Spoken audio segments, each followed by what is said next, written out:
All right, good afternoon and welcome to another episode of the Andy G20 Entrepreneurship Learning Series. If you are joining us just now, this is now our fourth episode and sadly also our final episode of the series. And today we are talking business, so linked to BUSINESS20. I am delighted to introduce and rather to allow my guests to introduce you. But today I'm joined by a lovely crowd. We were talking today about corporate. We were talking about township entrepreneurship. We're talking about rural. We were talking about policy. And all of this is going to be, I think, is aptly represented by the people in the room. So I'm going to start this way and onwards. So Gugu, will you please start the introductions and tell everybody who you are? Okay. Hi, my name is Kokule Tumbata. I'm from Lukisani Development Project, and we are in the general building space as well as maintenance. Yeah. Thank you. Thank you. Thank you. And thank you for coming and for representing entrepreneurs in the room today. Thank you. Thank you for having me. So lovely to have you. Thank you.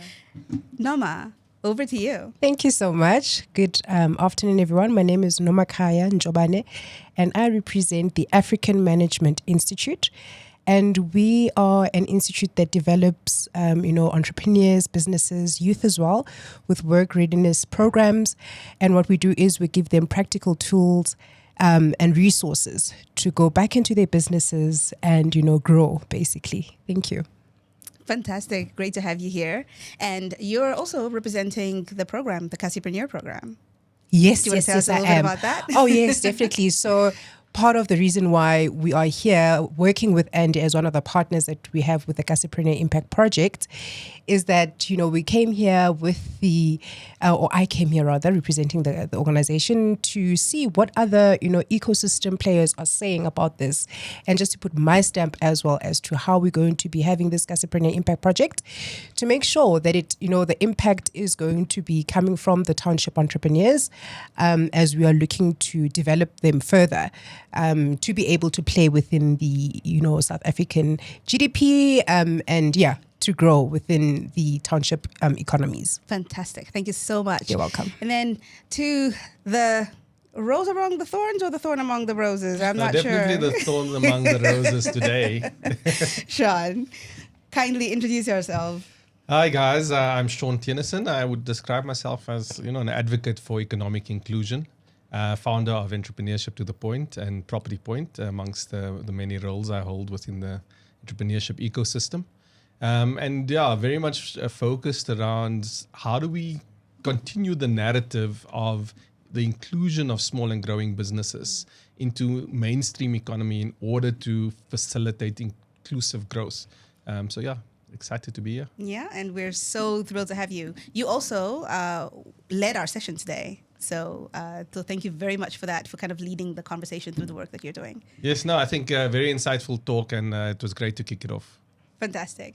And then last but most definitely not least, Naomi, please introduce yourself and tell us who you are and where you're from.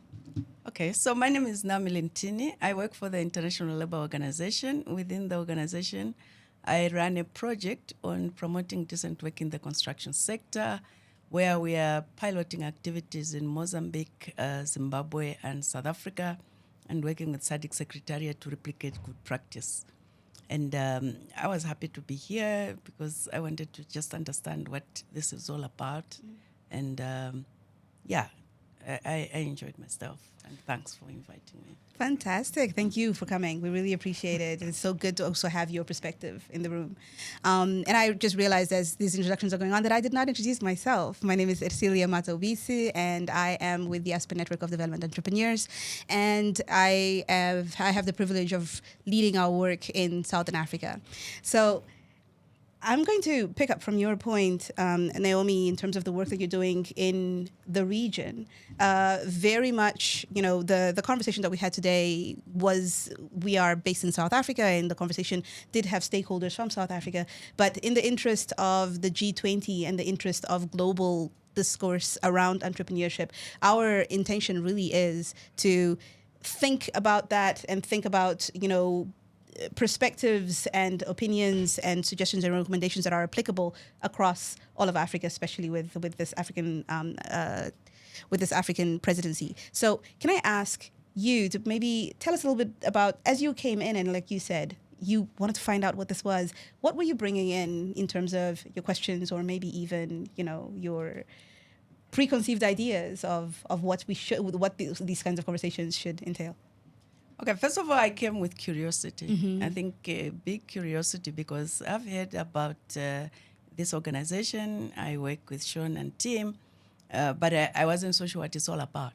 So I thought, this is a very interesting, novel idea, which I should come to experience. And then I also wanted to bring, because I understood that it's a South African discussion, but I wanted to bring also a perspective which is beyond South Africa, so that we can see, learn from other countries, but also for myself, understand what is in South Africa, which I can take away from here. Yeah. No, and that's invaluable. Thank you very much for that. Gugu, can I bring this then over to you? So you were representing the entrepreneurs. Well, you're representing the entrepreneurs around this table, but you were not the only entrepreneur in the room. But you were certainly, I think that this is no conversation around entrepreneurship should be had without an entrepreneur. We can all agree on that.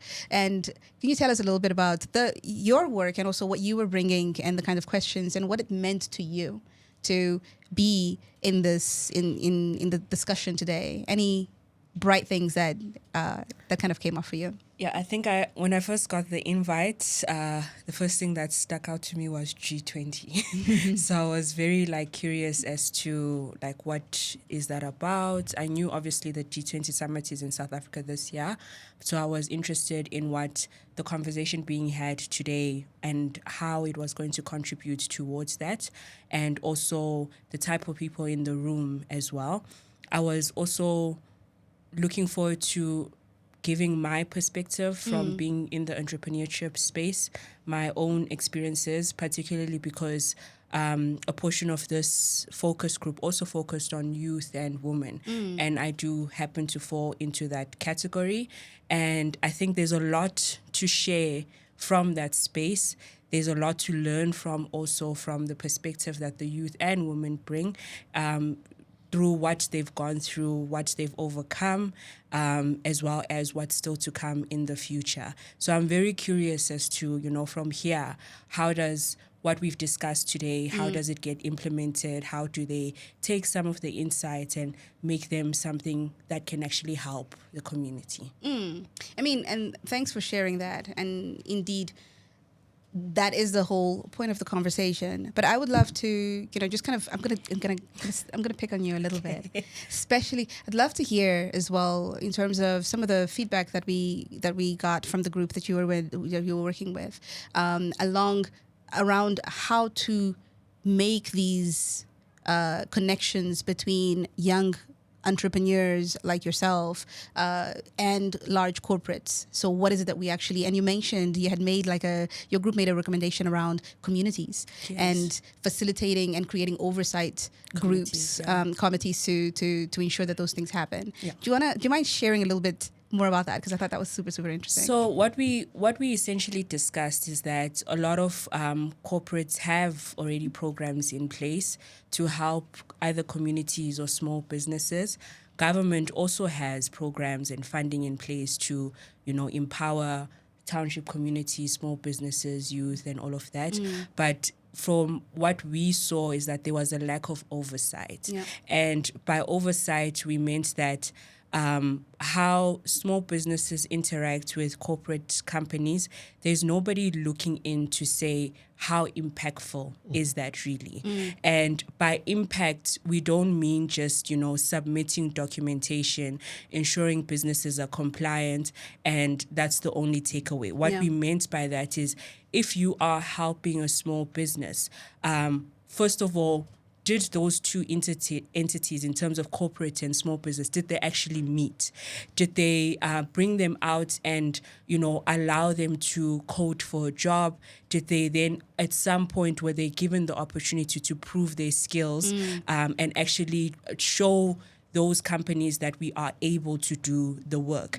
And I think in a lot of cases, we find that as small businesses, we go through all this development, even with Property Point, we go through all this development. But then when we take our skills out there and now we want to prove what we've learned and what we've, put into the development part of it, a lot of corporates and government are still like, no, maybe not right now. So we, by our oversight committee, we were basically looking for that link and to make sure that it's actually something that's impactful to both companies and to show corporates that giving small businesses a chance, more than just you investing funding or development, you need to gain the fruits of your labor, not just invest and then let them out and then somebody else benefits. You yourself, as the company that invested into those small companies, you need to gain the rewards of what you've invested in. So map out that return on investment so that it's not charity. Yes. It's not just, it's something more than that. Sean, do you? Yeah, I think maybe just touching on some of the stuff that Gugu spoke about, and I think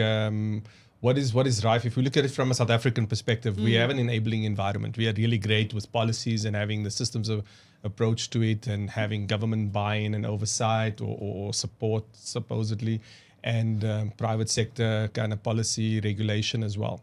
But I think it boils down to the level of intentionality, because having an enabling environment is one thing, but if you are intentionally focused on what that enabling environment is trying to actually get to, how much are you doing, or are you just compliance driven? But I think secondly, it's also around we do fantastically well with creating these go-to words, and kind of social procurement has come up as a big buzzword at the moment in the development space.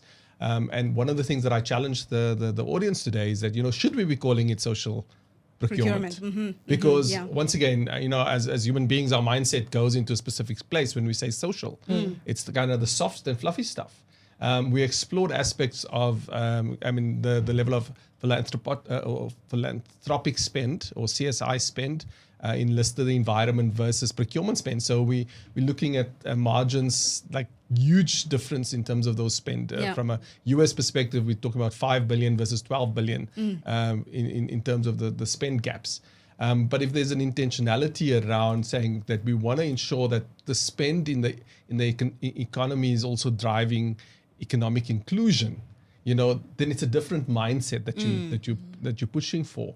One of the case studies that we shared today as well is one of the piece of work that we've done with one of our private sector clients, where we've actually advocated for a proactive stance around implementing policy or local economic development policy, where they are able to start procuring from local service providers around their business environment. And that's an intentionality that says, I don't need to do this because government's saying I must do it. It's not compliance that's driving me. It's making good business sense. Exactly. Because if I'm engaging and economically interacting with the community and the business around me, the way they engage with my business is going to be positive as well. So there's a win-win scenario, and it becomes more strategic.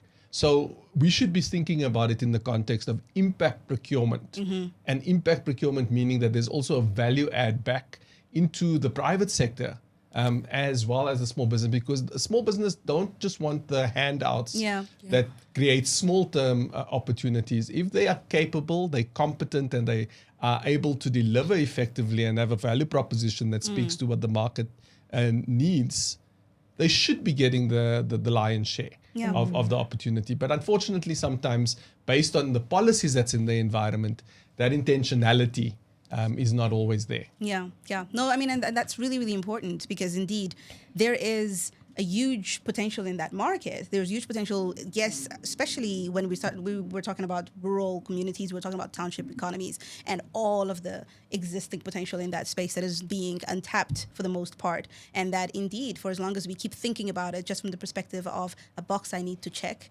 then it's not going to, that intentionality is going to be lacking. Noma, the work that AMI is doing now around Cassipreneur is precisely to try to, build on that potential and tap into that potential and bring in the corporate, the private sector to facilitate that relationship, Yeah. right? Do you want to tell us a little bit more about how does what we discussed today link into that? Perfect. So I was in a group today, but apart from being in the group, what came out from the conversation is that, entrepreneurs are ready. We had that within our group. They are there, they are hungry, and it's for us then, for them as well, to be, capacitated properly. And what came out from our group was that they need quality training that looks at everything, basically, not only just like the ticking boxes of things and then giving them money, like how Sean has mentioned, but it's to say, okay, how am I going to be developed within this? So the Cassipreneur Impact Project, we're looking at all aspects within the business. So we're looking at yourself personally. We've got a personal mastery component to it, but also making sure that these businesses know what compliance is all about. And within South Africa, compliance is a huge thing. So we look into that, the development as well aspect of it, looking at how they're going to be, developing within other topics within the business that makes them thrive within the economy. So we're looking at all of those. And when it came out from what we were discussing here today, to say that yes, corporates are there, they're looking for these things. That's what I'm very excited about with this project, is that actually looks at everything, and they'll be able to, once they are done, we can say, okay, this person is 100% set, maybe in terms of, moving the needle forward. So all of the conversations that we had today was, for me, when I came here, I had that expectation, yes, but it was like a take, yes, we're doing the right thing. Mm-hmm. So it marked that for me, and I'm very excited about that. It marked that yes, we're in the right, direction, because that's what's needed out there. So yeah, that's what I would say about it. Yeah, no, and I appreciate that, because what you're saying is, all right, so we're making sure, if the point is to actually make sure that entrepreneurs and that township entrepreneurs are ready to be able to deal, to be able to engage, that's fantastic. Then we're working on that. Yeah. And then back to the recommendation that your group made, Google, that, all right, but now how do we make sure, which tying into what you just said, Sean, how do we make sure that we are actually then going to make, first of all, that these relationships are going to be win-win, but also that they're going to happen, and that there's going to be measurement of that impact, so that we can then take that and say, well, this works, or this is not happening, or this is the return on investment that we're getting from it, that that would then motivate more of the corporate, more private sector to engage and to participate. Yeah. So I want to then take this down to you, Naomi, from the perspective of decent work and the creation of jobs.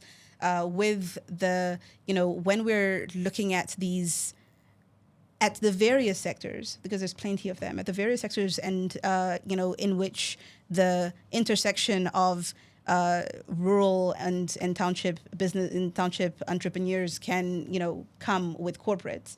How do you think, were there any new ideas that came out today that tell you that, okay, there's more here that we should be digging into.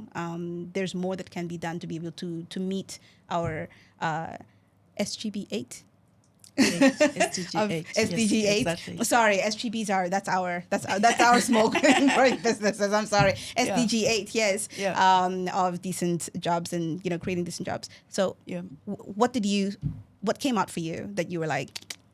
I think what came up in the group that we were discussing is this issue. I think the recognition, first of all, that we need to know where are the players we are talking about situated. Yeah. And they are situated in a municipality. And in that municipality, there's then the regulator of business, which is the local government. So it is important to bear that in mind, because the local government has also got what we call a duty of care for its citizens. And therefore, if we are talking about procurement and compliance, they can also support with oversight over the companies, the corporates that are working there, to make sure that they are doing the right thing. Now, if we come back to the issue of decent work, we need to make sure that the oversight entities know what is decent work. And then we need to know to make sure that the corporates know what is decent work. We also need to make sure that the citizens in the municipality, because business happens at municipality level, they understand what is decent work so that when they are employed, they know whether they are operating in a decent working environment or not. But having said that, I want to just cycle back to what Sean has talked about. The only way we can make people, companies, communities do what we think is right is to incentivize, not to force compliance, not to supervise compliance. We need to incentivize compliance. So everyone must come together and have a discussion, and that's why I was saying key stakeholders sitting and discussing is very important, because then you can discuss what are your incentives. For you, what does incentive look like? So how can we help you to achieve the things that are needed to achieve? And when we incentivize compliance, then people do willingly. And one of the things that corporates, let's say, can be incentivized with is to bring the business case for decent work, a business case for taking into consideration the communities around them. And one of them is what we call social license to operate. Because if you do not have social license to operate in the municipality in which you are, then there's trouble for you. There'll be strikes. There'll be people who even attack your property. So how do you create social license to operate? By engaging with the community, by dialoguing with the community. But how do the citizens of the community make sure that benefit? They also must be ready with the right competencies and skills. The companies must be ready with the right competencies and skills. We should not look at this as an entitlement. We should not look at this as something that somebody should do for us, but that we have earned it and we are competitive on the market. Yeah. No, that's a really, really good point. And I think that, I also want to circle back to what you said, Sean, around thinking about it, changing the way in which we think about it, and maybe even changing the language that we use around it, right? So from social procurement to inclusive procurement to impact procurement, coming up and thinking about, and this links back to the conversations that we've had in previous sessions around the importance of language, the importance, for example, of the term township, which is something that we are all so familiar and we know exactly what it means when we are talking about South Africa, but that it doesn't resonate in the same way globally. However, the concept does, because the concept is present, throughout the global South economies. And so how do we start thinking about language that resonates that, so that from a global perspective, we can start thinking about solutions that are applicable across the board, because these are not unique challenges to us. So if I almost want to put that out, if we were to recommend new language in that way, what do you think would be representative of the discussions that we had today internally around social procurement? Yeah, I guess, I don't think I can necessarily label it at this point in time, but I think that elements that stands out for me is understanding exactly what are some of the kind of social impact pain points that one wants to address, and when we start looking at that, it's when we have, from an ETTP perspective, when we look at kind of economic inclusion, we always say within society or within the economy who are marginalized. So it's those marginalized groups that becomes critical. And the biggest challenge around outlying communities or marginalized communities that, yes, it exists in the township economy, but if you look at your outlying areas, your rural areas, your agri-based areas, your villages, those communities do not have access to market opportunities or high levels of unemployment, defunct municipalities. All these things that we're speaking about is so much more applicable to them, and the support that can go into that becomes quite critical. And if we kind of have that lens, so for me, labeling would be marginalized communities. I don't know. Naomi? Yeah. So Since we are talking about how can we label things differently, one of the phrases I would like to bring here is that when we are doing development, we should do human-centered economic development. Yes. We should say development must put people At the center. at the center of everything what we do, whether it's private sector, whether it is government, whether it is national, whether it is like communities, because everything is all about people. When it's no longer about people, what is the point? Yeah. Can I add on to that quickly, Yes, please do, especially because your program is, so the KIP program is entrepreneur-centered in its approach. Yes. So, With that, the first thing that came to mind for me when you're asking about like renaming, procurement, I would say inclusive procurement. I think if we had corporates and government and you've got them there on top and you've got the entrepreneurs looking at that. Right now, we've got corporates who are only kind of looking at we were talking about it here within the discussions.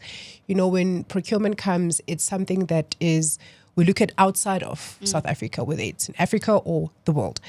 But when you're looking at it or renaming it as inclusive procurement, the entrepreneurs can say, are you being inclusive in terms of us that are in the lower ground, for us to be part of the bigger things or the bigger scheme of things where your organization is? So are you including us in those conversations? Are you including us in being able to supply things to you? And that's how we're going to be able to grow as well. So that came out here today in terms of inclusiveness. And I think if we were to name it that, there would be kind of like, are you being inclusive? Like you could always kind of refer back to that. So it went back to what you were saying when we were, within the discussions. So I think that's what popped up for me, and with the conversations that we've already had or engaged with the entrepreneurs coming into this, is that they are ready, like how you said, and they are doing everything, even the conversations here, they're doing everything right. But why are they not getting it? Yeah. yeah. I think for me, I'm really bad at naming things. So I think I like what they've said about what they would rename it. But I think I would take it a step further as to at what level does that begin? That inclusion, that people-centric, at what level does it begin? And I think because today we did mention an element of youth. I mean, last month, we went out to a school to talk about entrepreneurship, and the level of engagement and interest is there. But if you hear the questions the kids asked, I mean, these were grade 10s, they didn't know where to start. A lot of them, when you think of, career opportunities, they didn't know that could be something that, they could go into. And I think when we talk about the future of entrepreneurship or corporate and government, investing into it and also seeing the impact, we also need to go into the youth. And youth doesn't only begin at 18 after they've left school. We need to go into the schools, into the townships, do community engagement programs, and in the schools as well, talk to them about what it means to be involved in this industry. And in a lot of cases, when kids hear that, already their minds start ticking. Yeah. And that's another way where we can start the conversation early, and we know that they're growing up with those ideas in mind. And hopefully, with what the work that we are doing here, some of those policies are already in place for them to elevate them even more. All right. Okay, I love this. And as you are speaking, I'm just seeing how all of this links back to the 3 other conversations that we've had, which, amazingly enough, none of you are in, and yet it all speaks too. So chronologically, let me try to bring it back. In Youth 20, we had a whole conversation around, I think, one of the main quotes was from the Youth 20 delegation actually was that this is no longer the time when youth can afford, any young person can afford to say policy is not for me. You have to be involved in the policy that is going to, affect you.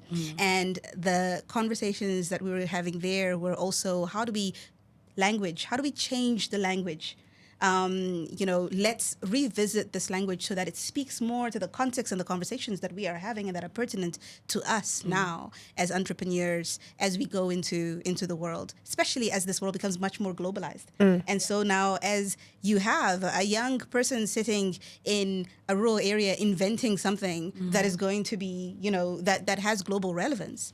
And then we moved into during our Women 20 conversation, we had the discussion around the importance of education and of starting early and of really starting to have entrepreneurship conversations and financial conversations early on at ECD level around, so that this becomes commonplace, right? So that then the conversations, the questions that we're hearing today from grade 10s, we will not be hearing from grade 10s, because this is commonplace. Entrepreneurship is a thing that everybody can. It's not a fallback plan. It is truly a part of our economy, and I think in certain places throughout the continent, we see that much more prominently than we do in South Africa, for example, where, economies and communities are built on entrepreneurship in one way or another.